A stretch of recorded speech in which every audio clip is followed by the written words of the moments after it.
বৃদ্ধাশ্রম থেকে মায়ের লাশ নিয়ে দাফন করে কবরস্থান থেকে বের হতেই বৃদ্ধাশ্রমের লোক ছেলেটির হাতে একটি চিঠি ধরিয়ে দিল। মায়ের চিঠি পেয়ে ছেলেটি কিছুক্ষণ থম মেরে রইল। এরপর একটি গাছের নিচে বসে চিঠিটি আস্তে ধীরে খুলে পড়তে শুরু করলো।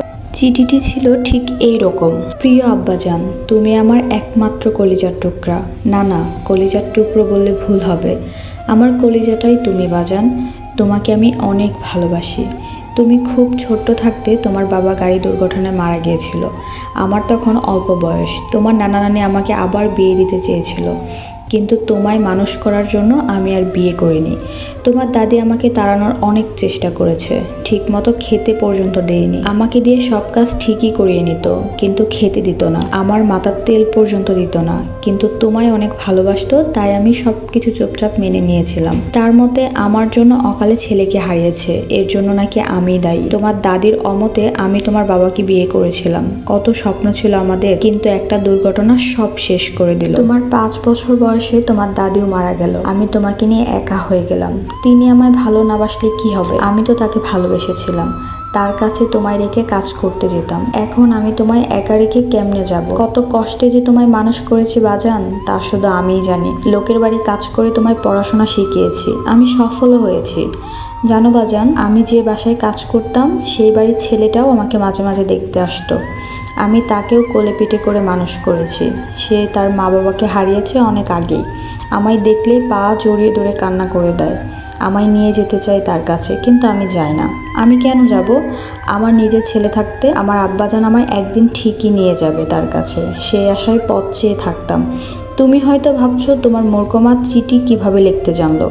আমি লিখিনি বাজান, আমার সাথে একজন থাকতো। জানো বাজান, সেও 2 সন্তানের জননী। একজন পুলিশ আর একজন ডাক্তার, কিন্তু তার বাড়িতেও তার জায়গা হয়নি। সে একজন প্রাইমারি স্কুলের হেডমাস্টার ছিল। তার পেনশনের সমস্ত টাকা পয়সা রেখে এখানে রেখে গেছে। কিন্তু আমরা আশায় থাকতাম আমাদের ছেলেরা একদিন আসবে আমাদের নিয়ে যেতে। কিন্তু আফসোস, তোমরা আসলে না। নিজের ছেলেকে আমি মানুষ করতে পারিনি। তোমাকে আমি একজন শিক্ষক বানালেও আসল শিক্ষা আমি তোমায় দিতে পারিনি। আমার কিছু জমানো টাকা ছিল, যেটা আমি বৃদ্ধাশ্রমে দিয়ে দিয়েছি। আর বলেছি, তোমার ছেলে যখন তোমাকে এখানে রেখে যাবে, তোমায় যেন ভালো খাবার দেয়।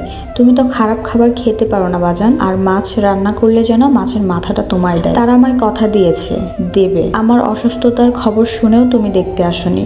শেষবারের মতো তোমাকে দেখতে চেয়েছিলাম, কিন্তু তুমি আসলে না। তোমার উপর আমার কোনো অভিযোগ নেই, কোনো রাগ নেই। তুমি ভালো থেকো বাজান। আমি তোমায় মাফ করে দিয়েছি, কারণ আমি মাফ না করলে যে আল্লাহও তোমাকে মাফ করবে না। ইতি, তোমার অভাগী মা। চিঠিটি পড়তে পড়তে চিঠির অর্ধেক অংশ চোখের পানিতে ভিজে গিয়েছে। হ্যাঁ, ছেলেটি কান্না করছে, অনুতপ্ত হচ্ছে, আর বারবার বলছে, মা তুমি ফিরে আসো, আমি তোমায় যত্ন করে রাখবো। কিন্তু হায় আফসোস, এখন কান্না করে কি লাভ? এই জন্যই বুঝি বলা হয় কিছু জিনিসের কদর থাকতেই করতে হয়, না হলে হারিয়ে গেলে অনেক পস্তাতে হয়। এরকম কত শত মায়ের আহাজারিতে বৃদ্ধাশ্রমের বাতাস ভারী হয়ে আসে, আল্লাহ ভালো জানেন। আল্লাহ তাআলা ওইসব মানুষরূপী অমানুষ সন্তানদের সঠিক বুঝ দান করুক, আর ওইসব মা বাবাকে ধৈর্য ধারণ করার তৌফিক দিক, যারা বৃদ্ধ বয়সে একদম একা হয়ে যায়।